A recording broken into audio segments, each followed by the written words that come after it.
Welcome to Tales from the 90s. This week we're on episode 26 and we're going to go back to May of 1998. Let's go. Tales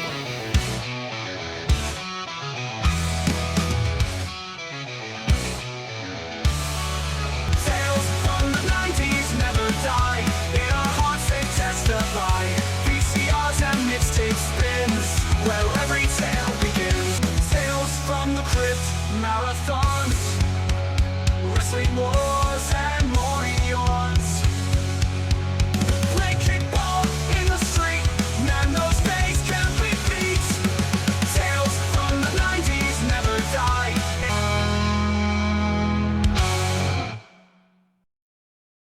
Yeah, so this is our third trip through 1998. The last time we were here was episode 5, so it's been a while since we've been to 1998.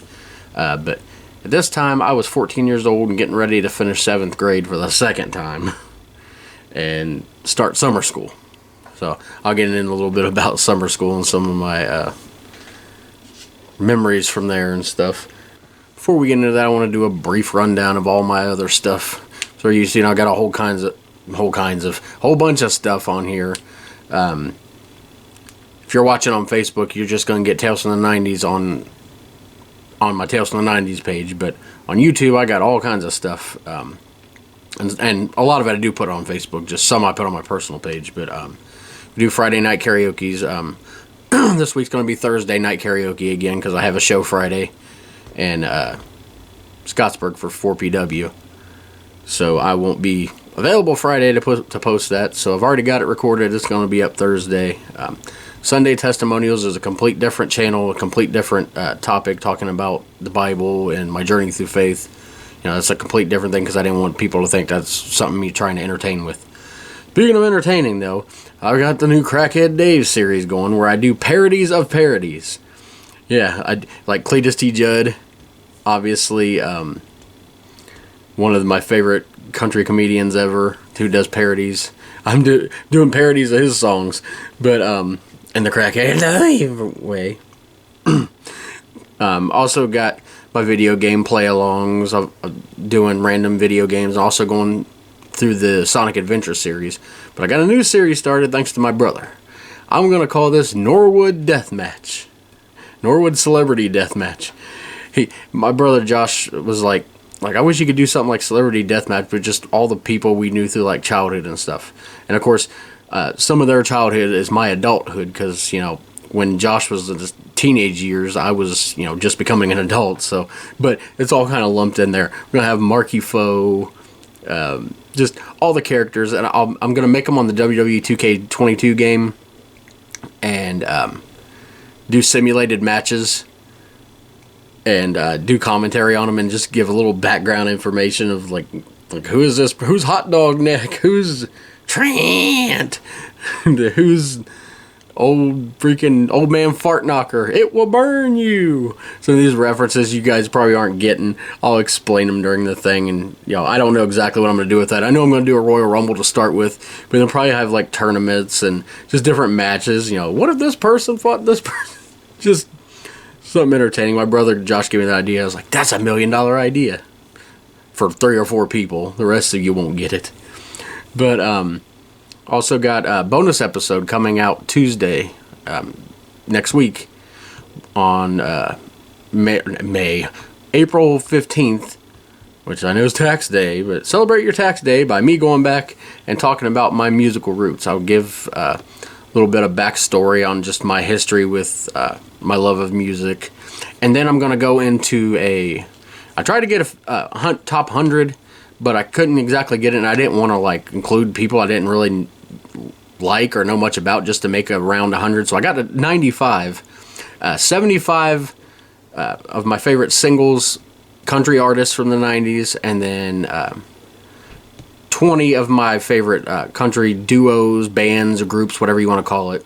But they're not ranked. They're just in a list. It would be hard to rank it. Although my number one artist on there is, you know, the number one artist.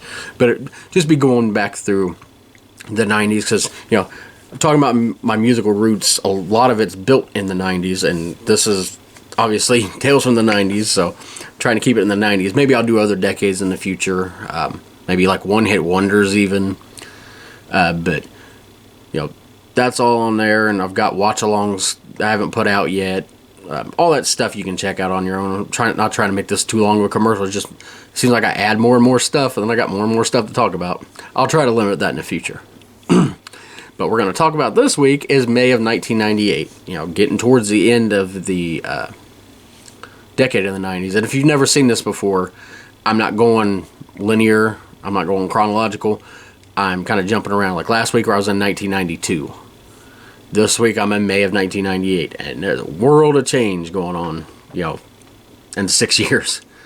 But we'll start off talking about books. 90s.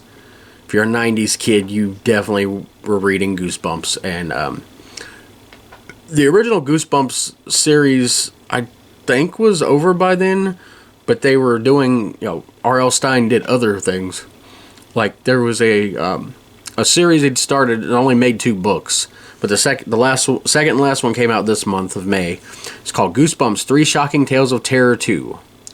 And they're 3 short stories, and they were like introduced by this like 3-headed monster, sort of kind of being like an anthology thing. I guess it didn't take off, or he didn't want to continue writing it. I don't know, but I've never actually read it. It seems like a good concept. And then Goosebumps 2000, the series, was out by then, because everything was calling themselves 2000. Even in 1995, there was shows and movies and episodes like something 2000. But the Goosebumps 2000 book number 5 came out. Invasion. What is Invasion? Invasion of the Body Squeezers Part 2. This is the first ever Goosebumps books that was like written as a 2-parter. We've seen The Haunted Mask and The Haunted Mask 2 and Night of the Living Dummy and their sequels. This really wasn't a sequel, it was a 2-parter. And both the books, you put them together and like it makes a complete picture. It's a really cool concept. But Goosebumps was definitely, the series had been out. I guess they were kind of getting to where, they weren't as popular, with the newer, because in the 90s, sorry for my yawning, it's, when you go through, not just 90s, but any decade, you go through it and you think of the generation from that decade, but also you got to think, like, I was born in 83. So, by the time in 1998, I was 14 years old. My brother Travis was born in 91, so he was 7 at this time. We're both 90s kids, but that's a different experience of you're 14 or you're 7. I just realized we're 7 years apart. And also my brother Josh was 10 at this time. So that, that's, you have different experiences at different ages. So it's like, Goosebump books is still my all-time favorite. I don't know how Travis felt about Goosebump books at the time. He might like them now and everything, but like at the time, I don't know. 7 years old, you're just, really learning to read. Goosebumps is, it might be that age range, maybe a little bit after, somewhere around there. But and if Goosebumps isn't the big popular book at the time, of course he grew up watching the show, so. I don't know. Travis, what's your experience with Goosebump books? Like then, I don't mean like now, just like, do you remember, the late 90s, if you were reading them a lot or if it was just, I don't know, maybe you didn't read a lot. It's hard to remember. But anyway, we're going to go into, we got our double thing to look at this week. We're going to look at the Saturday Nickelodeon lineup and the Saturday morning cartoon lineup. The Saturday Nickelodeon lineup is, well, they're both from the same day. This is May 16th of 1998. Let me pull this up here. I've said before, the sites I use for these, they're great resources, but for some reason they slow my computer down so bad that I can't even have them just sitting on there. I hope you like my little setup here. Got my microphone in a different position, just trying to get better quality and everything. Don't have the board up this week. I got the Megazord in the background. It's fully functional. Opens up. The eyes light up still. Who knows how long the batteries have been in there. But anyway, now that we've killed time and we got this loaded, we've got May 16th, 1998. We'll do the Nickelodeon lineup first. Of course, Nick at Night was on at midnight. We've got Newhart, which I've never really watched, and it's interesting to see. Like last week, I was in 1992. I did the Saturday lineup. It's interesting to compare and contrast the shows that were on Nick at Night as opposed to this. I don't know if TV Land is out yet. You know, TV Land, the channel from Nickelodeon that is all day, basically Nick at Night. I don't know when that came out, but I do know Nick at Night's been a thing on Nickelodeon for. I mean, I don't know the exact date. But anyway, we start with Newhart, then the Dick Van Dyke Show, The Odd Couple, Bob Newhart Show, Rhoda, Bewitched, you know, all shows I really never watched. And at 3, we finally get one I have watched a lot, Happy Days, of course, Richie Cunningham, I can't think of his name. Let's had Rob Reiner, that's All in the Family. Oh, why am I not thinking of his name? The kid that played Opie. Ron Howard. Why did I not think of that? Like, anyway, that was him as a teenager. Of course, many people grew up with him as Opie Taylor from the Andy Griffith Show as a kid. Then we got 3:30, I Love Lucy, one of my mom's favorite shows. I got the Mary Tyler Moore Show and Taxi, Newhart again, Dick Van Dyke Show again. Like I said, not a lot on Nick at Night that I liked at that time, you know. Of course, I wasn't normally up watching Nick at Night. If I was up, I wasn't watching Nick at Night. I was sneaking up to play video games. But 6 o'clock we start with our Nickelodeon. Well, we start with Nicktoons, or not Nicktoons, Nick Jr., which on Saturdays wasn't, you know, Nick Jr. normally ran until like 2 o'clock in the afternoon during the weekdays. You know, it's basically for the preschool kids at home. You know, regular school age kids that watch the regular Nickelodeon stuff were at school. But on weekends, they did still put Nick Jr. on, but it was only like an hour and a half or so. We start with Gullah Gullah Island, which is, I have a bonus episode, my top 50 Nickelodeon shows. That made the list, obviously. Loved Gullah Gullah Island. And then another one, 6:30 was Blue's Clues. Definitely a classic Nick Jr. show right there. Probably the Nick Jr. show like that's remembered the most by everybody. Like, you know, it's not my favorite Nick Jr. show. Like, I like Eureka's Castle better, but which wasn't being shown on Nickelodeon by this time. But you know, Blue's Clues is probably going to go down as the biggest Nick Jr. show. But then we got the Wobulous World of Dr. Seuss, which I never watched. Inspector Gadget, I love that cartoon so much. Obviously not a Nickelodeon original, but was still on my list. And then, you know, 8, we start with our Nicktoons Day. We've got Rugrats. Superhero Chucky was the episode. Then they did this differently. I guess they only showed, because you know Rugrats and Doug and all those Nicktoons, they were kind of separated into 2 segments in a half-hour episode, so you get 15 minutes. Well, looks like here they just showed 1 segment during this, during a lot of this, actually. They kind of separated it. So we got Doug at 8:15. Doug is Quail Man. I remember that one. His little superhero he made up. 8:30, The Angry Beavers, which I was never a big fan of. Then at 8:45, we got Rugrats again. 9 o'clock, Hey Arnold, which I wasn't a fan again. They don't have anything for the 9:15 spot, so I guess wherever they got this lineup from, they just weren't sure what it was. But 9:30, Angry Beavers again. 9:45, Hey Arnold. Oh, this continues to go on all day. This probably the time they were doing the Nicktoons Saturday. Just trying to you know, because Cartoon Network was out, so they had a lot of competition, so they were trying to keep people more engaged, I guess, and I guess shown, just like today, it seems like shorter videos get more engagement than the longer ones. People, busy lives, it just, every year goes by, it seems less and less attention span. So, you know, I won't give the times, I'll just go back and forth when we got Rugrats, Rocko's Modern Life, that's the first time that's been on there today. The Angry Beavers, Doug, Hey Arnold, Rocko's Modern Life again, Doug.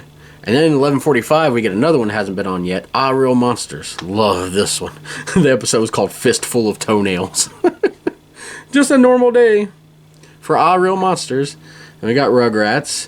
And then at 12:15, another one that hadn't been on. They're really piling on the Nicktoons on Saturday here. Ren and Stimpy Show. And we got Rocco again. Real monsters. And then it looks like at 1 o'clock, that's the end of that, because at 1 o'clock for an hour, we've got Looney Tunes on Nickelodeon.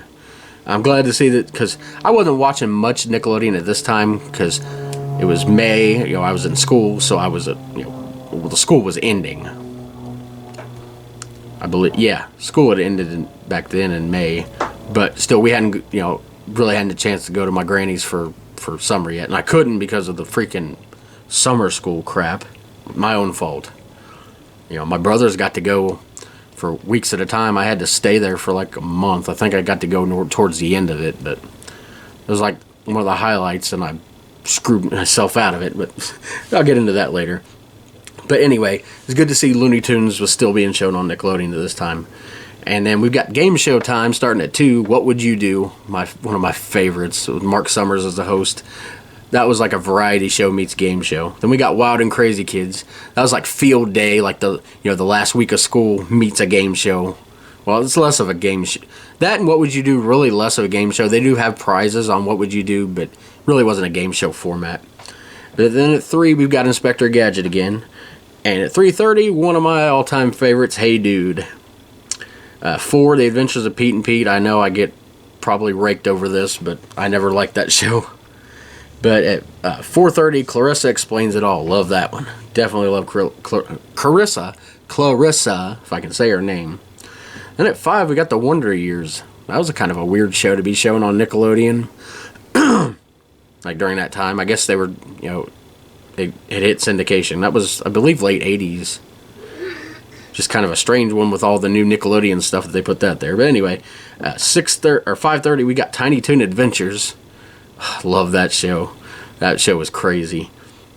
And then at 6, we got Figure It Out, which was a game show where people went on there and, with some kind of talent or something they did, and there's a celebrity panel that if they guess it, or if they don't guess it, then the people on there win. So they're, trying to stump the celebrity panel, and there's clues for them to figure it out, and there's slime and everything. It's crazy. 6:30, we got full episodes of Nicktoons now. We got Rocco's Modern Life and Doug, the Angry Beavers,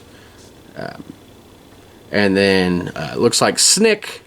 I don't know if they were doing Snick at the time. Yeah, they were. It says they were. No, Are You Afraid of the Dark, though? But at 8 o'clock, we got Rugrats. It was probably a new episode or close to a new episode. And then 8:30, All That, the sketch comedy show, which was huge on Nickelodeon. And then at 9 o'clock, we got Keenan and Kel, Who Loves Orange Soda? I don't know if that was the first time that episode was on there or not, but, Orange Soda and Keenan and Kel is synonymous. And then we got The Journey of Alan Strange, which I never really watched. I may have watched an episode, but I don't remember it at all. And then at 10 o'clock, we go back to Nick at Night. We've got The Wonder Years again. So they got The Wonder Years on Nick at Night, too. But also at 5 o'clock on Nickelodeon. I don't know if maybe the producers, paid extra money to get theirs slipped in there during Nickelodeon. But anyway, you get an hour of that, and then an hour of Happy Days to end the day. Ron Howard. That's who played Richie Cunningham. Anyway, we're going to go to the Saturday morning lineup, which last week was, back in the early 90s, you had NBC, which was, NBC, CBS, and ABC showing the Saturday morning cartoons. Later on, I've talked about how the NBC went to more teenage stuff, where they, teenage shows to try to get that audience. But at this time in 1998, they had more channels. Oh, sorry, I forgot Fox. Fox Kids had just, started. But this time they've got ABC, CBS, Fox, NBC, and the WB. We'll start with ABC, which had been, I believe, probably bought. Either they were bought by Disney then, or merged with them, or they were just showing the Disney shows. I can't remember which. I know they're all in the same company now. But we start with 101 Dalmatians, the series. I never really watched that. Disney's Doug. And this was the one Saturday morning on ABC, which, as you see, is, Doug was originally made by Nickelodeon and was still being shown heavily on Nickelodeon. But I guess the company or the show was sold to Disney or something. But yeah, they had to differentiate it with Disney's Doug. It was essentially the same cartoon, although a lot of people, including me, say that the Doug on Nickelodeon was a lot better. The writing was a lot better. But it was essentially the same show. It was supposed to be anyway. You can tell the writing's different, but I mean, same setting, same characters and everything. Then that was on for an hour. Then we've got Recess, which I never really got into, or Pepper Ann, Bugs Bunny and Tweety Show, Jungle Cubs. I haven't seen that. I'm guessing it's sort of, I don't know if it was a nature show or if it was just a cartoon. I don't know. We got The New Adventures of Winnie the Pooh, which I'd never really watched, and then 12:30 Science Court. I don't know what that is. I go to court over science. CBS, we got Beakman's World at 7, which I'd never watched, but I think was like a Bill Nye the Science Guy, or my favorite, Mr. Wizard's World from Nickelodeon. Then we got CBS Story Break. Don't know what that is. The New Ghost Rider Mysteries. I never watched of the original Ghost Rider on PBS. I never actually got to watch it when it was on. You know, I guess I wasn't watching PBS at the time, but we watched a lot of it in school, I remember, and I was just in love with it, and then I would catch reruns whenever they were on, but they weren't on as frequently because the show wasn't on. And like I said, I've never seen the New Ghost Rider's Mysteries. Sounds good. And then we got Wheel 2000, which I think was a kid's version of Wheel of Fortune. Again, with the 2000. And the Sports Illustrated for Kids show. I think they were trying to go like with a little bit of NBC's audience where it's for kids, but it's, it's still sports related. And then 11:30, the Weird Al show. I didn't know Weird Al had a kids show. To check that out. And we got Fox. We've got Ned's Newt. Barely heard of that, but never watched it. Power Rangers in Space, which was about the time I stopped watching. I think I watched the first episode of Power Rangers in Space, or no, the first season. But I never watched that. Ultimate Goosebumps, which was like another attempt at freshening up the Goosebumps series, just like the Goosebumps 2000 books. I've barely seen those.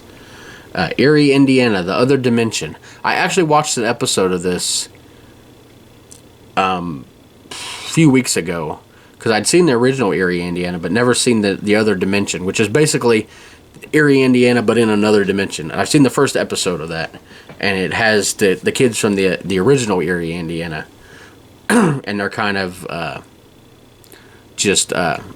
like parallel universes, but just a way to get the town in there, but make it into different. Because I mean, if any sort of universe you'd think parallel universes, you would think Erie, Indiana, if you know what that show is.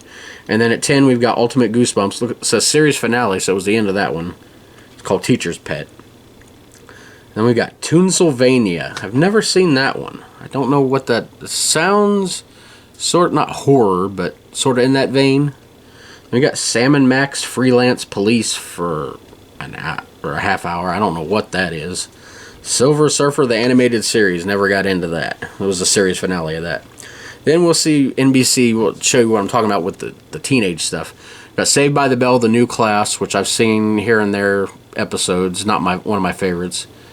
City Guys. Never liked that show. Saved by the Bell, The New Class again. Hang Time, which was a basketball show. Never really watched that. And then NBA Inside Stuff. So, definitely going towards a more teenage audience. Never really, watched NBC. NBC wasn't my favorite for Saturday morning cartoons of any time, but especially this time. And then we've got the WB. We've got Pinky and the Brain at 8. Love that one. Of course, that's spun off of Animaniacs. One of my favorites of all time. We've got Men in Black the series, a season finale. I remember watching a little bit of that. Obviously based off the Men in Black movie, which I love. But I don't remember much about the series. And it looks like we've got from 9 till 10:30 a premiere of Batman and Mr. Freeze Sub-Zero. I believe this was like a cartoon movie. So, based off of the Batman series. I don't know if it was Batman the animated series, but obviously with Mr. Freeze, they're basing it off that ain't a word. Basing it off Batman Forever, I think it was, or Batman was it Batman Forever? Or I can't think of that one. The one with Mr. Freeze in it. on the top of my head, but I can't think of it. But anyway, after that, we've got Pinky and the Brain, the season finale of that series. And then at 11, where it came from, Animaniacs. And then at 11:30, we got the season finale of the Sylvester and Tweety Mysteries. So we got Sylvester and Tweety Mysteries. We got Looney Tunes on Nickelodeon. We got Bugs Bunny on the other. Just, it shows you that at this time anyway, Looney Tunes just could not die. But that is our Saturday morning lineup. I probably was watching. I don't know what I would have been watching. Probably just, if I was watching anything, I'd probably grounded from TV. I could have been listening to the radio for all I know. I didn't watch every week, but I have so many good memories of the times I did watch. Not speaking of good memories, I should say. A little bit of news. If anybody remembers the Unabomber, Ted Kaczynski, he was given in May, he was given 4 life sentences plus 30 years. It's like, we're going to add a 30 years. And a plea agreement that spared him the death penalty for all his murders and stuff, which shouldn't have gotten. But he ended up hanging himself in prison in June of 2023. He had rectal cancer, so I guess he couldn't take it anymore. And you can do with that, prison and rectal cancer, and couldn't take it anymore. You can do without what you want. I don't want to get banned. But if it happened, couldn't happen to a nicer guy. But his name, Kaczynski, reminds me of some stupid thing that my dad used to say. Okay, he came up with the craziest stories. Like, whether I was a kid or an adult, he came up with these stories. Like, when I was a kid, I've told before, he tried to convince me that he was Ed Harris. The famous actor Ed Harris. That he was, because I was obsessed with Creepshow, and Ed Harris is in that. It was one of his first roles. He's like, yeah, that's what I looked like then without a beard, and they made me change my name because it was, you have to pick a fake name in Hollywood. I was telling people in elementary school that Ed Harris was my dad, even though he was still acting. Like, I was so stupid. And anyway, I remember, I don't know how old I was. Could have been like 18, 19, 17, something. My dad, I don't know where he got it from. He was probably drunk at the time, I almost guarantee it. But was trying to tell me that my granny and Papa Jesse, my mom's mom and dad, were actually, their last name is Four, because that's my grandpa's last name. Their actual real name wasn't Four, it was Forskinski. I can't say it with a straight face. That they were originally from Russia and had to move over here, and their last name was Forskinski. I don't think I've ever told anybody that story. Yeah. Oh my God, I remember. He's like, his name isn't Jesse Four, it was Yassel Forskinski. I don't know why I find it so funny, or where he came up with that. But I was like, oh, it's not. Obviously, I didn't believe it, but he's kept going with it. I don't think I've ever told that story. Mom, if you're watching, he wasn't being serious or insulting them. He just, for some reason, it popped into his head like, Yassel Forskinski. I don't know. My dad was insane. Drunk or not, the man was hilarious. And just, if I have any creativeness inside of me, it came from him. For better or for worse. But we're going to look at some sports now. Try to get normal after that. Being May, it was baseball time. Reds were in last place, 7.5 games back. But the leaders in both leagues, the National League was the Braves, the Astros, which were, in the National League at the time, in our division, and the Padres. And in the American League, the Yankees, the Indians as they were at the time, and the Rangers. The Yankees ended up sweeping the Padres to win the World Series that year. But this was the year the league expanded to 30 teams. So we got the Diamondbacks would join the National League, and the Tampa Bay Devil Rays, they're known as the Rays now, but they joined the American League. And it was an even amount, but I can't remember why. For some reason, this was the year that Milwaukee Brewers moved from the American League to the National League, and they joined our division. So that made it uneven. We ended up having, I think, 6 in the division then. So then, 2012, I think the Astros ended up leaving the NL Central and went to the AL. West, I think. Yeah. So the league's balanced now. There's 5 in each division, 15 in each league. It's finally balanced. I don't know why. The year they expanded, they moved. But anyway, the players of the month were Mark McGwire and Bernie Williams. Obviously, the Cardinals and the Yankees. This was really the year I started watching baseball again, other than being a kid and watching it was on. It was really when I started paying attention to baseball. And I'll give you the reason in a minute. But the pitchers of the month were Oral Hershiser and Hideki Forskinski. Sorry. I'm on one today. Hideki Irabu, I think. I don't know if I'm pronouncing that wrong. But this was the year of the famous Mark McGwire, Sammy Sosa home run chase that brought a lot of people back to baseball because, a lot of people fell off after that baseball strike of 94. And this is what started bringing people back, this home run chase. When May started, Mark McGwire had 11 and Sammy Sosa had 6. By the end of the month, McGwire went to 27 and Sosa to 13. So it was a wide gap, but they ended up, Sammy Sosa ended up closing it. Of course, McGwire ended the season, he broke the record initially, and then ended the season with 70, which would be the record until Barry Bonds broke it. But Sosa ended up with 66. The record at the time was 61. Roger Maris had it. But, that brought and really got me watching. Like, I was watching that all summer. And, of course, the Cubs and the Cardinals are both in our division. So, you don't want them to do good. But at the same time, I was watching it more then for what they were doing. But also in baseball, a couple great pitch, besides the hitting, great pitching feats. On the May 6th, Kerry Wood threw a one-hitter and struck out 20 batters for the Cubs. And I believe that in his very next game, he struck out 13 more in a row. It was that might be a record for, most strikeouts in a row. I think it was 37. If I'm wrong on that, I'm not sure. But it was, huge. And he was a rookie pitcher. I got my frog in my throat already.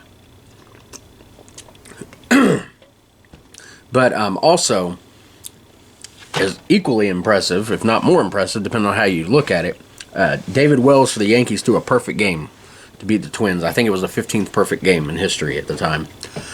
And a little bit of NASCAR news here. Mark Martin won the California 500 presented by Napa. That was at the California Auto Club Speedway. I don't know if they still run there or not, or if they renamed it just to the California Speedway. Jeff Gordon won the Coca-Cola 600, one of the biggest races of the year at Charlotte Motor Speedway. Definitely one of the longest. If not, I think it is the longest. And then Dale Jarrett won the MBNA Platinum 400 at Dover. And, of course, Jeff Gordon won his championship that year. It was his third in a row. Not third in a row, but third in 4 years. There are all kinds of things. Frogs going in the throat, mouth being dry, hiccuping, yawning. I'm all over the place. But we'll talk about TV. I talked about before about my bonus episode, the Norwood Celebrity Deathmatch. This was the month and year when Celebrity Deathmatch debuted, and this was really huge at the time, like when it came out. It was an MTV show, and it was basically it was wrestling, because, we're in the Attitude Era. Wrestling was huge, so MTV was making... I don't remember if Sunday Night Heat was on yet. That was, it started on MTV. I don't remember if that was, or it may have been, it may not have been. But anyway, they get celebrities, and it's claymation, and, just all kinds of decapitations, and just all kinds of... It was just basically like satire, making fun of celebrities. But I'm going to use it to make fun of, not celebrities, but idiots we know. Not all of them are idiots, but a lot of them are. But the other huge thing going on in TV, as you'll see later, this has to do with the commercials, but Seinfeld had its 2-part series finale. Drew 76.3 million people. I'm not sure how that is, if that was a record at the time or still is, but it was a huge one. And of course people were let down by the finale because they ended up going to prison for a year for the Good Samaritan law, because they didn't help somebody who was getting robbed, and it was all on tape. And they went to this finale, the two, like, as a two-parters, all together, not like back-to-back weeks, but they went to court and they brought all these people back that like had all this history with these characters, and it's just person after person, like, George is a bad person, Elaine, just all of it. A lot of people didn't like the finale. I did. It was goofy. Obviously, the creator, Larry David, one of the creators, with Jerry Seinfeld, went on to do the great, brilliant Curb Your Enthusiasm, and had sort of a similar thing where he ended up in court and they've been bringing all these people in. That's a great show. But anyway, that was huge at the time. And at the time, I didn't even watch Seinfeld at the time. I probably heard about it like everybody else did, and was like, ugh. Because it always looked boring to me to look at. It wasn't until, I want to say probably 2000 or 2001, my grandpa was watching reruns. I don't know if he watched that when it was new or if only counted on reruns and liked it, but, I would start watching, I was like, ugh, and I sat down and watched an episode, and I was like hooked. The whole thing is just hilarious. The four main people and then all the side people, and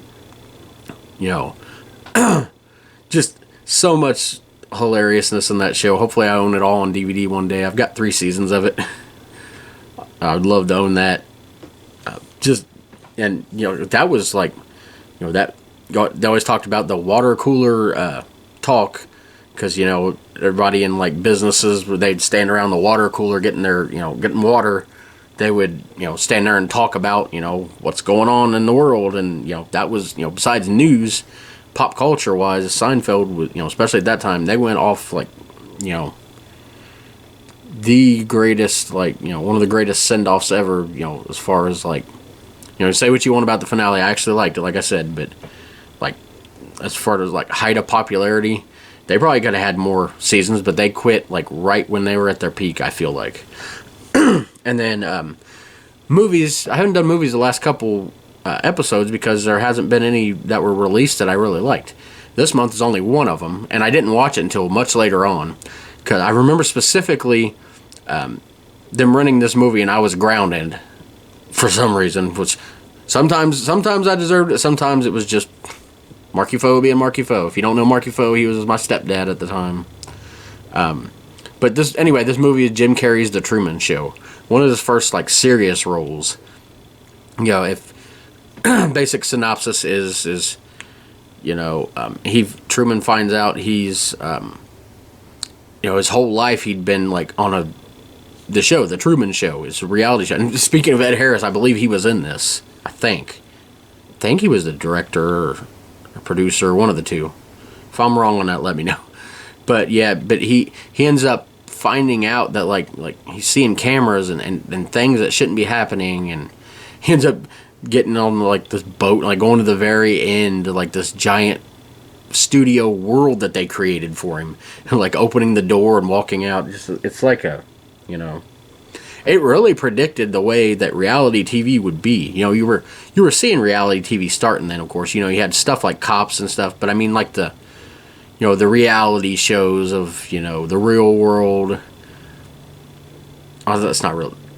That is one, but that's not really a good example. Like, just the stuff like the Jersey Shore and the Bachelor and Big Brother and all that kind of stuff. There's been hundreds and hundreds of reality shows. Wrestlers have had reality shows. Hogan Knows Best is one of the worst examples of anything, but, just... It really showed, where it was going, and it was ahead of its time, really. And, I could see, especially with YouTube, I could see somebody recording a kid from when they're born to, all through their life, putting it on YouTube, and then, the kid, when they're, old enough, recording their own stuff, and you can literally follow somebody from birth to throughout life, and people, stuff like that. It's it depends on how it is. It could be interesting, it could be good, but it could also be just something just stupid. And of course, you do something like that, every day. It's like, what, how much can you just watch somebody crawling across the floor or something?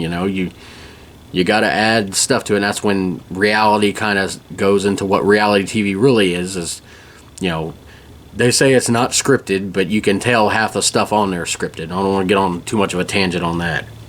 But talk about what I was talking about when we started, about I was starting summer school because, you know, just failing 7th grade the first time wasn't bad enough. I still couldn't pass it the second time. And it wasn't because I was stupid. You can call me stupid if you want, but the reason I failed was completely for not doing work. And it was my own fault, and, you know, mostly homework. Back then you could fail school. I don't know if they still fail school or not. But I guess the second time they decided to give me summer school to try, which, you know, it's good I didn't have to do a third year of 7th grade. I don't think I could have took it. But summer school was, I believe, from 8 in the morning until noon every day for a month and a half, something like that. Maybe 2 months. I don't think it was that long. Definitely a month. But anyway, we would just go there and we'd, you know, learn stuff, and it wouldn't always be your grade. It would be other grades too. You know, mine was 7th, obviously, but from like 6th grade up, I don't know how high it went up. It might have been, I think it was just the middle school, but it took place in the high school. Of course, I was used to the high school back then. If you don't know Norwood Middle School and high school, the schools were connected by a bridge, because the middle school used to be the high school, and then they built a new high school. The middle school is still bigger, but that's where they had the big, you know, field house, you know, the bigger gym. But anyway, you know, we went over there every day for lunch, but I never took a class over there. It's like, at this rate, if I don't pass, I ain't never going to get to the high school. But I just remember going there, and I'm just like, you know, no distractions, no Marky Foe, no friends to screw around with, talking about wrestling, and not focus on my work, just work. And when I focus on just work, I mean, I went from, you know, failing and having to go to summer school and dropping out of school and having to get my having an associate's degree in medical administration and a master's degree in criminal justice with a certificate in cyber crimes. And I'm not trying to, oh, look at Mr. Fancy here. It's just, when I focus on something, I can get it done. It's just a lot going on, and I'm not trying to make excuses. It was all my fault. I should have done the work. But I just remember focusing, and although there was a slight distraction, there was a girl there that I had this huge crush on, and it turns out it was the sister of one of my friends that I think I got to go to his house one time, and I'm not gonna put names on here, but yeah, I knew he had a sister, and she was in the next grade. It's just, you know, the one time I was there, she wasn't home, so I'd never even seen his sister, because, you know, if you're in school, especially if you're like a year apart, you know, you see this on TV shows where, you know, oh, you're a year younger than me, I don't associate with you, and all this stuff. Actually, I think she was, yeah, was she a year apart? I can't remember. Anyway, you know, once I'd heard her name, I put it together. I was like, oh, that is this, because it's a name that's not like a common name. But I don't want to put names on here because, like I said, I had a gigantic crush on her. I believe she's on my Facebook. I don't think I've ever even sent her a message, but I don't want to, you know, act all weird on here. I had enough weirdness in school when I had crushes on people, getting laughed at for admitting it, and getting pranked by people saying, oh, this girl likes you. And I'll get into that more when I do my 8th grade year, because that was more that year. But I remember having a crush on this girl, like I was like at the point, you know, in love with her, not really, but you know how you are as a teenager. But another memory that always sticks out to me, and it's weird that it does, but it was the first year, and I don't know if they still do it, but they started giving out free lunches during the summer, because I guess, you know, to help kids that may not have enough to eat at home, you know, they give out free lunches at the middle school. So we would go up there in future years, you know, to get it, and it wasn't much. It was, you know, just like a sack lunch, you know, sandwich, some chips, fruit, and a drink, but it was still good. But I remember bringing home because at the time I guess they let you. I brought home lunches for all my brothers, and they were all happy about it. I didn't sneak and steal their chips. At that time, you could still get chips for $1 and pops for $1 at the Dale Road drive-thru, where they tell you to get a loaf of bread. That's another story. They couldn't say bread, so they said loaf of bread. But and when I wasn't at summer school or after summer school, because like I said, it was over at noon, I was usually home by 1, just hanging out. Just the little memories you remember. Like I remember watching, like they had the color version of Andy Griffith's Show on at this time of day. Like I guess they had shown the original ones, and then when the color ones were on there, I just remember that, and I think that was the first time I'd ever seen those. It's like, wow, it's in color. These are stupid little memories. But trying to avoid Marky Foe during this time because he had gotten really bad. Like drinking almost constantly when he wasn't working. He might have even been drinking then, and he drove a freaking tractor trailer. But I mean, the beatings got worse, the name calling got worse, and it was all coming to a head later this year. Or was it next year? I can't remember that. I think it was this. Yeah, it was this year, 98. So it was coming soon. 3 or 4 months we'd be out of there. But yeah, he was getting a lot worse. So I was trying to stay out of his way the best I could and try to do everything I could. I wouldn't say I was maturing, but I was definitely, in some respects, I guess I was having to take care of my brothers a lot more because he'd have my mom at the bar, and which I didn't. I was old enough to watch them, and it wasn't like we were abandoned or anything. It's just and trust me, we preferred when he wasn't there. It wasn't mom that we were ignoring him. Before anybody wants to say, oh, why didn't she get you out of the situation? It's because she was in the same situation. Unless you've been in the role of a battered woman, which I haven't, so not like I can speak for them, but unless you've been in that role, you can't really judge somebody on that. I have never once blamed her for that. I hope she sees this and realizes that I've never once, not even then, I wasn't thinking, oh, why can't she get us out of this? Because I knew what she was going through, and trust me, I'm pretty sure what she went through was a lot worse. I mean, I don't want to give all her stuff on here, but the man literally broke her leg. Like, literally, and she was laughing at something, I think, or I can't remember what the story was, but at his dad's funeral, somebody said something that made her laugh, or she even smiled, or I don't even know if that was what it was, or if it was just she said the wrong thing, and he literally, when they got home from the funeral, headbutted her. Split her head open, like, I normally make fun of him and, talk about the funny stories, but it's hard to right now because this is, like I said, the time he's getting a lot worse, and, like, a lot of the fun stories and stuff was over, and it was hell, but we all made it through, and, I'm here today.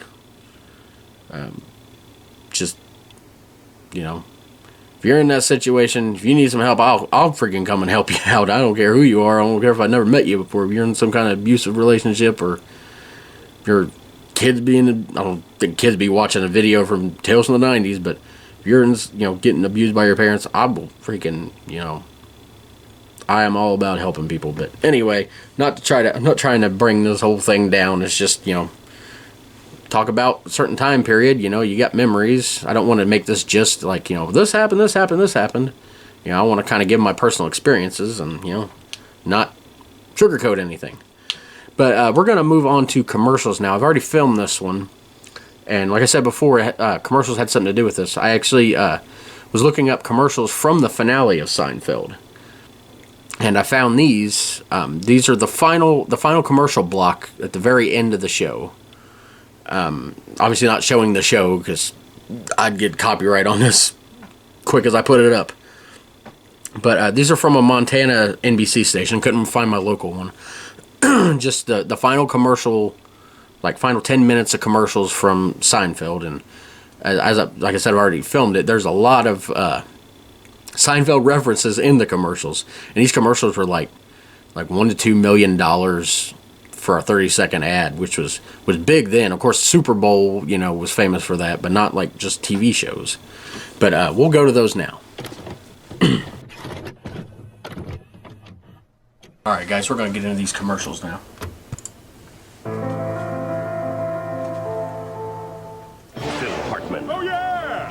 books. Oh yeah, baby, I've been a naughty girl. In the event that will change Phil your Hartman life died forever, this an month. alien abducted by a human. Oh yeah! And Harry's the alien Yeah, he's that's- after. Oh yeah! It doesn't get any bigger than this. That's a sad Big story, that Third Rock is. Rescue. Let's go! And moved on. Never inside. liked Third Rock on the Sun. world? Well, you're definitely in for a jostle. Oh yeah. Speaking of Newman, of 1 course, hour the Third Rock season finale, NBC Wednesday. the Seinfeld finale. WK's all new with Jerry Seinfeld plus a mystery guest. NBC tonight. The NBA playoffs continue on NBC this Freaking weekend. love Jay Leno. Of course, they got Seinfeld all over this. Saturday at 3 Eastern, Lakers Jazz. Sunday at 2:30 Eastern, Pacers Bulls. The NBA playoffs this weekend on NBC. I'm not a big basketball fan, so I don't really cover it here on the podcast, but you couldn't go through the 90s without hearing Michael Jordan every 2 seconds.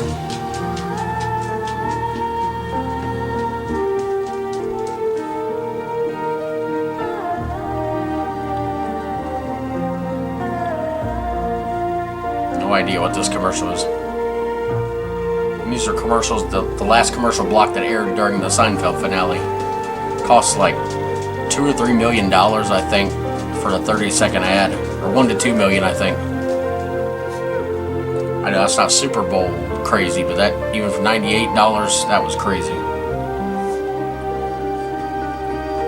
Who might think during the Super Bowl? I always see an ad that's like, "You paid $1 million for that?"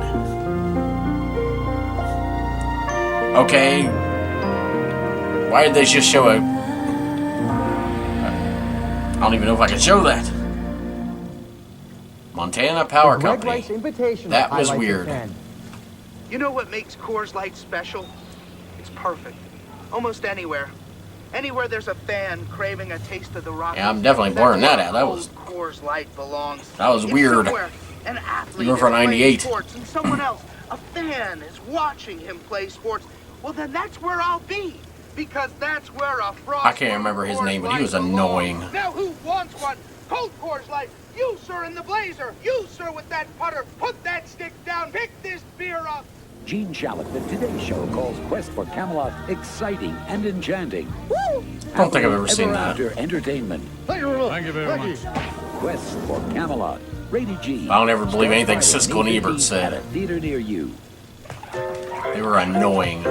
If you don't use advantage, scratch your ears. I remember this. If you don't use advantage, scratch your ears. For a month it works with ease. #1 for killing fleas. And gentle for a little one like me. Advantage kills fleas really fast. A few drops on the neck will last. Ask my doctor for advantage for me, please. The cap fell off at the end. Introducing new Jolly Jellies from Jolly Ranchers. Sweet and fruity, tart and tangy. Same intense fruit taste, but Jolly Jellies are soft and springy. Now they're just called Jolly Rancher gummies and stuff. Although those are more like the jelly ones. I wonder if those still exist. Wet, slippery, sharp curves. Never know what's going to pop up in front of you. Go ahead. Oh, that's what's his name from Seinfeld. Buddy, I think. Yeah, he's got stability. Of course, he's gonna be in a commercial. STS with StabiliTrack, the world's most advanced integrated stability control system. It's not just new, it's what's next. Gonna let me go? Sorry, I was lost in the moment. The all-new Seville STS. It's what's next. So, you think Not you've for seen me, it 'cause all? I can't afford no Cadillac. Season finale Tuesday is coming with a full hour of Mad About You starring Ellen. Never got into that show. Plus Baby stuck in the elevator. Mad About You. And what really goes on in Paul and Jamie's bed. Oh my God. Oh. Then on a full hour of Frasier. And Frasier always gets found fired Frasier when so he gets boring, I'm everyone sorry. fired. And to top it off, he gets Daphne dragged off to jail in handcuffs. Ever find yourself in that position again, be sure to call on me. It's season I mean, finale this is a Tuesday time on when, NBC. If you primetime missed this, TV you'll was be king. sorry. Dude, sunbathing. We're gonna have to censor another thing on here.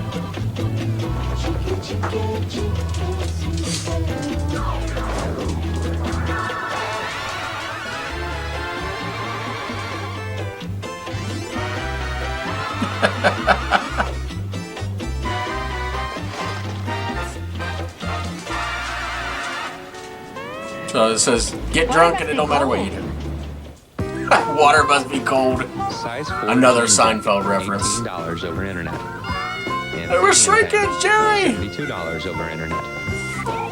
That kid's annoying. $40 over internet. Never having to shop in mall with kids again. Priceless. There are some things money can't buy. For everything else, Wow. there's MasterCard. The early days of shopping on the internet. Get started at Excite.com. Excite.com, I ain't thought of that site in years. They're all excited about that. To lose it all, will stop at nothing to keep it all. What movie we got here? Michael Douglas, Gwyneth Paltrow, Viggo Mortensen, A Perfect Murder, rated R. I've never seen that. Never even heard of that. You know, man, I think we're lost. Clear across America. The one name Cellular One. Anybody remember that? That's a good scout. Yeah. I guarantee you, even the best phones weren't getting any service in the woods back then. No way. Can't get it at halftime. Photos will be so sharp, everyone will know Cousin Minnie's not really 29. And there'll come a day when you can bore friends with vacation pictures while still on vacation. Fujifilm's new MX700 digital camera, Smart Endeavor 3500 IX camera. Digital cameras that were so new at the time. 3 reasons why that day is today. Dateline Friday. You heard the story. 19 years ago, her little girl's taken by her ex-husband. But when he was caught, they stayed by his side. Oh, that was Tim Curry's role. But yeah, digital cameras were so big then because they freaking, could take pictures without films. 25th annual Daytime Emmy Awards. Oh boy, Daytime Emmy Awards. 25 years of excitement. But nowadays, I don't even think people buy digital cameras. I'm recording on a video digital camera. People probably don't even buy those anymore. It sucks because the quality's good. I miss Jay Leno. Next, a baby's life hangs in the balance. Do you think he's gonna make it? Too soon to tell. A man's career at stake. Oh, I remember that one. Where all hell Get some help now, too! is breaking loose. ER season finale. I've seen the whole series. We watched it recently. Frankly, I'm sick of there being only one right answer. That's why I Love ER. love Arby's Mix and Match 5 for $5.95. No pressure. I remember it was 5 for $5, but 3 regular and then people were up in arms about it being 5 for $5.95. Look at it now. Why not? 5 for $10 is a deal now, and you don't even hardly ever get that. There is no incorrect response. You can't lose this game. You can go anywhere and get filled up, but you can only get the mix Yeah, and match but if inside you, for $5.95. so you could get the beef and cheddar and the regular roast beef in that. Nowadays, it's the regular roast beef is like 4 for $10 is the biggest deal, I think. I said 5 for $10, but I meant 4 for $10. Norwest branch banking to consolidate all 18 Conlon stores into one account, so she can reconcile the books faster and even sit down once in a while.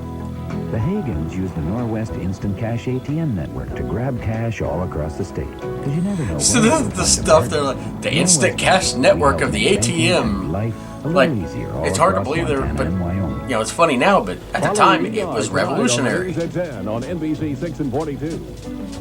38-year-old Bob Johnson is trying to make a comeback after being hurt on the court. The amateur The ER music playing for the news preview. Cross-training on the basketball court. He's not alone. It's that time of year when weekend sports enthusiasts tend to get injured. We'll have more on sports injuries and offer some advice on how to avoid them. Tonight, following ER on the news at 10 on NBC 6 and 42. We'll get reaction to the Seinfeld finale tonight at 10. Our NBC News was always at 11. Fox News was at 10. Hit the gas and hold your breath. Never seen a single James Bond movie. Tomorrow Never Dies. It's now Sorry, right. only on It's like I've never seen a single Star Wars movie. I just lost a lot of subscribers there. I can't even talk. That's probably why I lost more. Thursday night, year after year, should the pain of separation be more than you can bear? Well, this commercial's obvious. There's always Advil. Yeah, Advil will make up for not being able to see Seinfeld. Here's to the crazy ones. The rebels. The troublemakers. The ones who see things differently. While some may see them as the crazy ones. Alfred Hitchcock, not crazy. Because the people who are crazy enough to think they can change the world. Seinfeld again. Who do. Like, people today wouldn't understand, like, how big of a I was just picking thing you some when flowers. one of these big Didn't still do shows that. has a finale. Oscar winners Meryl Streep Especially and when Clint Eastwood. Seinfeld was so huge. Nowadays, the show ends, and half the time you don't even know because they just cancel it. The Bridges of Madison County, 8/7 Central. Never seen that NBC one. Sunday. Thank you, Seinfeld, for 9 great years. Now, the season finale of ER. What a lead-in. Just some commercials in there. Some of them funny. Just sorry about my throat there. There's definitely a lot of references to Seinfeld. Move on to music now, and then of course I already mentioned my bonus episode coming out Tuesday. I'm really excited about it, especially the beginning. If you don't want to watch the whole thing, watch the beginning. I've got some video clips of me throughout the years having to do with music a little bit. Try not to get any copyright. And by the way, there won't be any songs played in that video because, I guarantee you it'd get banned everywhere. I'm just going to be talking about music. If you're expecting me to play the music, look up every artist and song I say. You'll find them on YouTube. But anyway, music this week, the Billboard Hot 100, Too Close. I think I barely have heard that song. By Next. They were number 1 for 3 weeks, plus a week prior to this. And then next was My All by Mariah Carey. Never heard of the song. And then Too Close was, again, a number 1 for a week. So they gave them a grand total of 5 weeks, split over 2 different times. But again, I was into country music, so I was paying attention to the American Country Countdown. Number 1, You're Still the One by Shania Twain. I was surprised to find that was only number 1 for 1 week. That was a huge song. Of course, Shania Twain was huge at the time. Two Pina Coladas by Garth Brooks off his Sevens album. I've already done a feature about that album on another podcast on here. Well, another Tales from the 90's episode. I can't remember which episode it was, but I went in depth on that album. And I'll be doing that for all the Garth Brooks albums going forward whenever I get to the month. And then Faith Hill's This Kiss was number 1 for 3 weeks. That was when her first crossover, and I almost wish it didn't cross over because she ended up becoming a little too pop before she tried to come back to country, and by then it was country had moved on from her pretty much. But I almost wish This Kiss hadn't have gone pop. But I mean, it was a poppier sort of sounding song, but it was still a good song. Got stuck in my head all the time. But some album releases. Garth Brooks released the limited series album, and it's a box set, so I'm not going to go in depth of each one because I'll be talking about them. But it was called the limited series because it was limited to 2 copies in the United States, and I actually own. Let's see if I can get it down here without causing a gigantic pile up on top of my thing. This is it here. It's a long box set, and you open it up, and it's got a booklet in it, and I've got some of the CDs in there. Some of them I have on my shelf. I've got a collection of Garth Brooks CDs up there, just individual one, just so I can show them off nobody ever comes over. But sorry, I'm trying to fix my stuff up here. You get a lovely look at my arm. I've got this shelf that the camera's actually sitting on right now because it's closer than the tripod.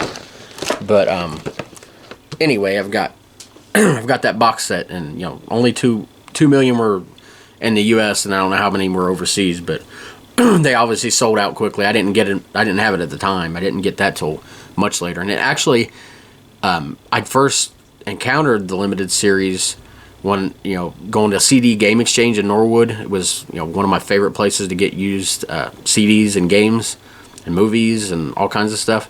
But I noticed it was they had some of the limited series individual albums, CDs. They weren't records.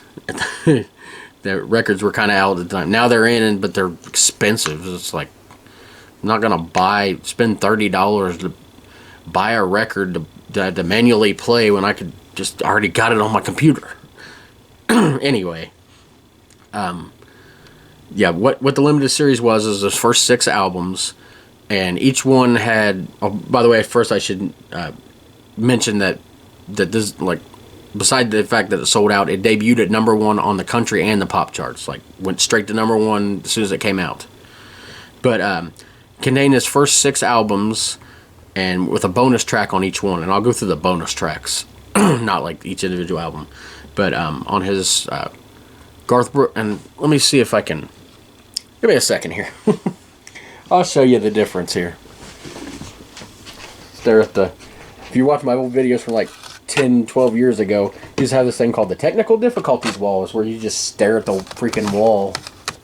But anyway, I'm trying to show you the difference between the limited series versions of music and the regular ones. Like I said, I've got all these. There we go. Got 2 copies of probably my favorite Garth Brooks album of all time, which is kind of hard to choose. I may do an episode of this. Sorry you're hearing my voice from nowhere. Now I got a mess. Now I knocked all my CDs over. This podcast has turned into a disaster. Probably like, oh God, he can stand up. He's only just sitting there in the chair like an idiot. Sorry about all the shaking. Anyway, about to come back into the frame. We're back. Hopefully still in focus. Okay, so this is the original Garth Brooks Rope in the Wind. And try to... There you go. This is the limited series, you know. It had that silver thing here where it kind of goes silver and it says the limited series.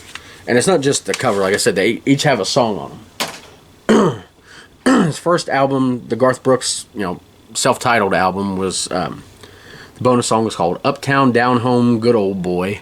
It was about this like rodeo rider who like broke his back, but then like he was so popular, like sold his image to like this like Western wear store, and you know he became rich basically, but he's still a good old boy. Kind of, you know, it's kind of a strange song, but I like it. Then from No Fences, a really good one called This Ain't Tennessee. It's about a guy that's like living with his new woman. I don't know if it's his wife or anything, but you know, they're kind of like living in Hollywood with, you know, like living the rich life, but you know, this ain't Tennessee. He misses Tennessee. You know, he misses the girl he used to be with. One of those type songs. My favorite one, which was written by him, and it was on the Rope in the Wind, not just because that's my favorite album, but it's called Which One of Them. Great song. It's about a guy who, you know, he misses the one he loves, that he keeps going from girl to girl afterwards, and basically saying, which one of them will be you tonight? Basically, that type of thing. You know, just, you know, the song is really good, and he came out with his anthology. Was it an anthology? Yeah, the anthology, which is his book set where it has CDs in it. The first one was the best because you got all kinds of demos for songs and rewrites, and that was one of them where he like rewrote the song. If you know That Summer from the next album we're about to talk about, it's complete different song on the original demo. I urge you to find, if you're a Garth Brooks fan and you haven't yet. You know, he gets a lot of crap for re-releasing crap all the time, and it kind of started with this series, but the main part of the books is the fact that it's a book. You know, he's writing, it's got all kinds of pictures and personal stories and stuff in it, in each one of these anthologies. But you know, so a lot of the CDs you've already if you have all the Garth Brooks stuff, you probably have it. But not on the first one. The first one has all kinds of demos, all kinds of versions of songs you never, and others like songs he's never released before. So definitely check out that first one. But anyway, back to this. His fourth album, The Chase, was a song called Something with a Ring to It. It was kind of like that saying, something that has a ring to it, but also talking about a literal ring, saying his woman wants something with a ring to it, as far as like, I'm going to have to put a ring on a finger if I want to be her man. It's kind of a fun song. And from In Pieces, kind of like almost a depressing song. It's called Anonymous, almost like you felt this one. I never heard this when I was in school, but if I would have, I did. I heard this in high school the first time. My buddy Calvin, was it Calvin? Yeah, let me borrow this CD. it was this version of it. But the song called Anonymous is about basically just writing an anonymous letter, and just this guy's in love with someone and he won't tell them. You know, I was gonna say, yeah, I did hear that in high school. Sorry, Megazord, for bumping you there. But anyway, the last one is the most well known from his Fresh Horses one. It's to Make You Feel My Love, the Bob Dylan song that he did for the movie that actually came out this month, but I've never seen it, so I didn't put it on the list. Hope Floats with Sandra Bullock. That song was in that movie, and I don't believe it was on the soundtrack, so this was the first time it was released on here. By the way, Trisha Yearwood does a version of that song in one of the anthologies. I can't remember if it's the second or the fourth. I can't remember. Anyway, enough of the anthologies. Another album that was released was Tracy Bird's I'm From the Country. It was his 5th album, and it was certified platinum. Features the singles I Want to Feel That Way Again, which is one of my favorites of his. And that went to number 9. And then the title track, I'm From the Country, which is a huge song, but it only went to number 3. But still was one of his most memorable songs. If everything works out okay, I'm going to see him this year at the Jackson County Watermelon Festival. Him and Dina Carter are going to be there on the day I'm going, which I believe is Thursday. It's going to be a great concert. What a bug bite here. You can't see it, it's like right here. Anyway, I'm all over the place. The last album to come out this month was Sitting on Top of the World by LeAnn Rimes, which I was surprised to hear was her 5th studio album too. I think she'd released like a couple, like, you know, quickly, like trying to capitalize. You know, this was certified platinum. The biggest songs from this were Commitment and Nothing New Under the Moon. Of course, she I don't know what she's most known of now. Probably How Do I Live. You know, her and Trisha Yearwood both did the same song the same year. Trisha's ended up making the Con Air soundtrack and the movie. But maybe she's most well known for that. But at the time, her biggest song was her first one, Blue. She sounded straight up like Patsy Cline out of the 60s. Like, and she was like 13 or 14 when she recorded and it came out. Like, so of course I had a crush on her.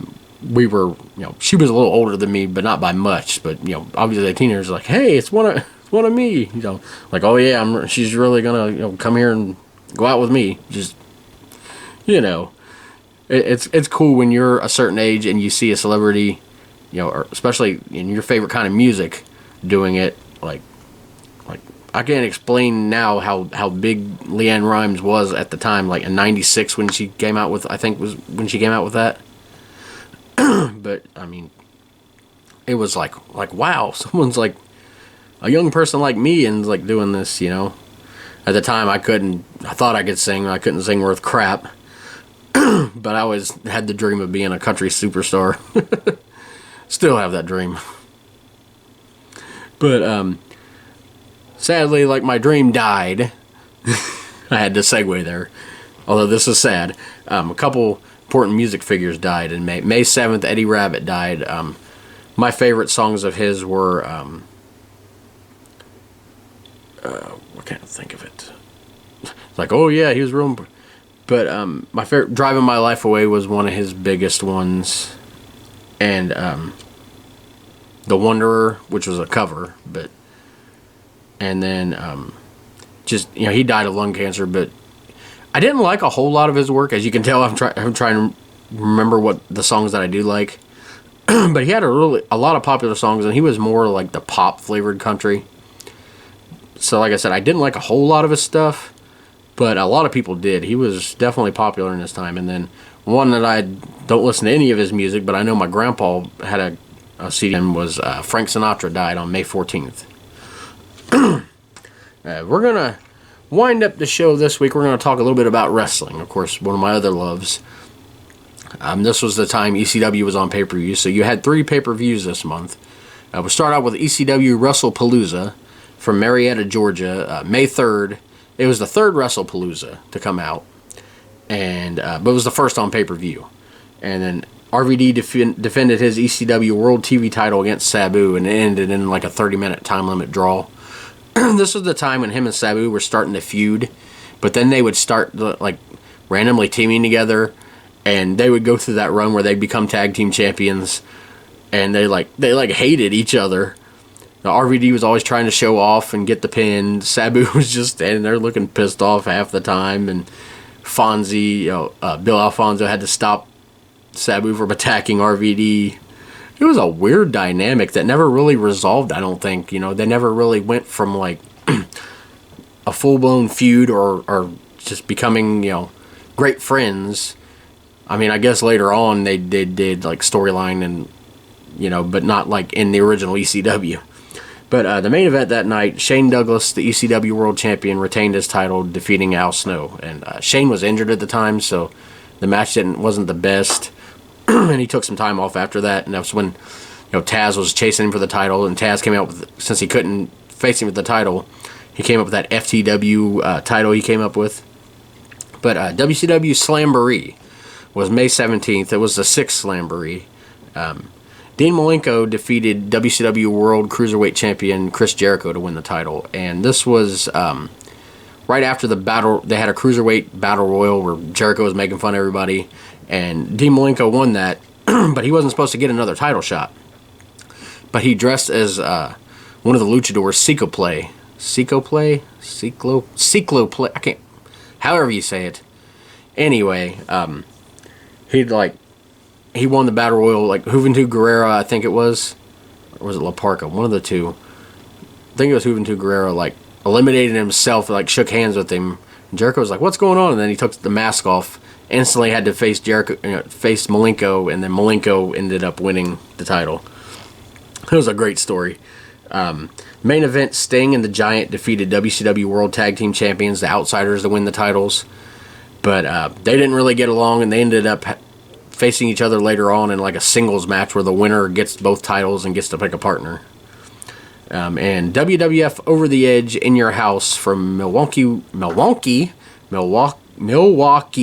Wisconsin, if I can speak, on May 31st. It was the first Over the Edge pay-per-view, but the 22nd In Your House pay-per-view. And of course, next year's Over the Edge pay-per-view was the tragic event Owen Hart died, and they decided to just never use that name again because just everybody would always think of that.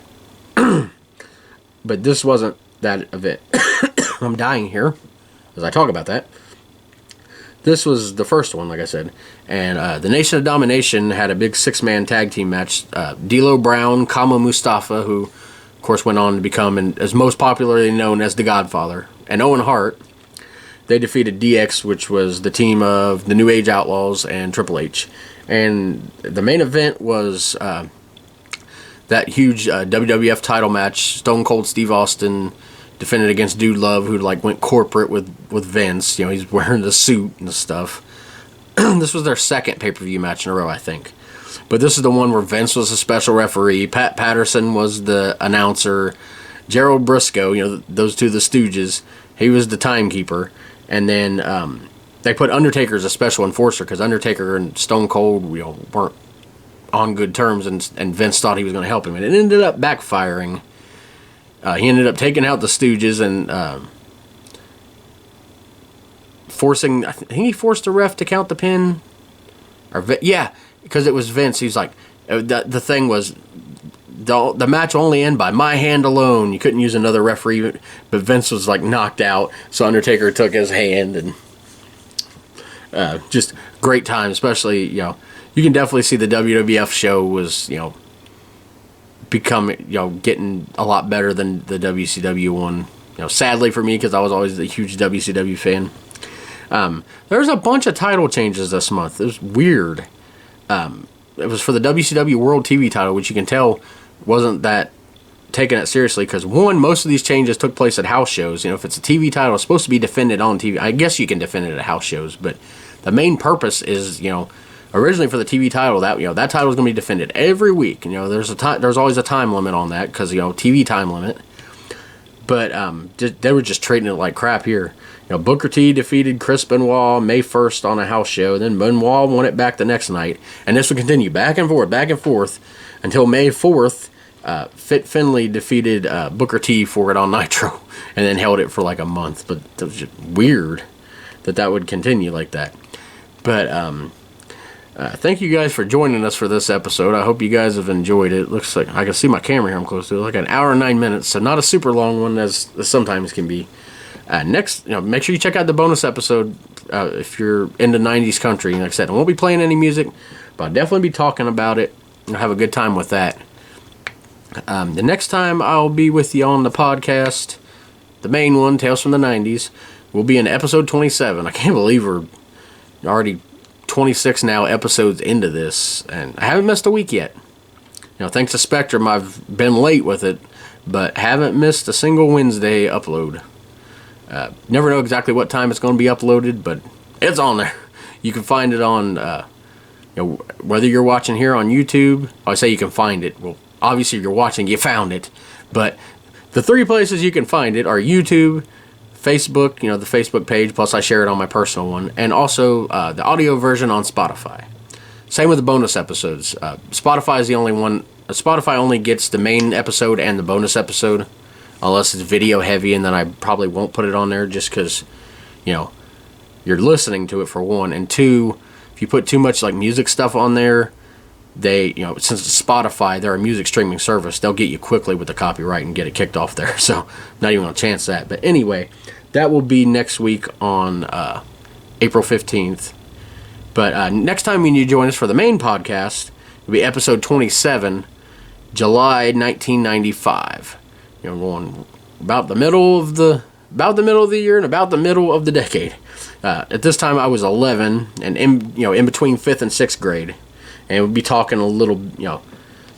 The last time we were in 1995 was just 3 episodes ago on here, and we were in June, so this will kind of pick up where that one left off. But haven't I do everything randomly, so it's not like I purposely avoid it. So there could be a point where I'd end up doing 2 months in a row that go together, but it hasn't happened yet. But anyway, I'll talk a little bit about the differences between last time I talked about this 3 episodes ago about I was getting ready to go into 6th grade. I talked a little bit about the orientation process. Next week for July 95, I'll be talking a little bit about the differences between our elementary school and middle school. Some people's middle school is called junior high. Ours was called middle school, so I always call it that. But a little bit about the difference between the buildings, class structure, people, just everything. So join us for that. Check out anything we put out here. I say we, but it's me. I always say we. I don't know why. You can tell I ain't got no production team behind me. I'd actually put it out on Facebook. Anyway, we'll see you next time.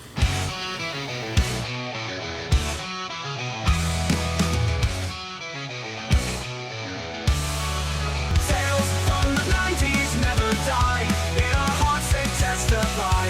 VCRs and mixtape spins, where every tale begins. Tales from the crypt, marathons, wrestling wars.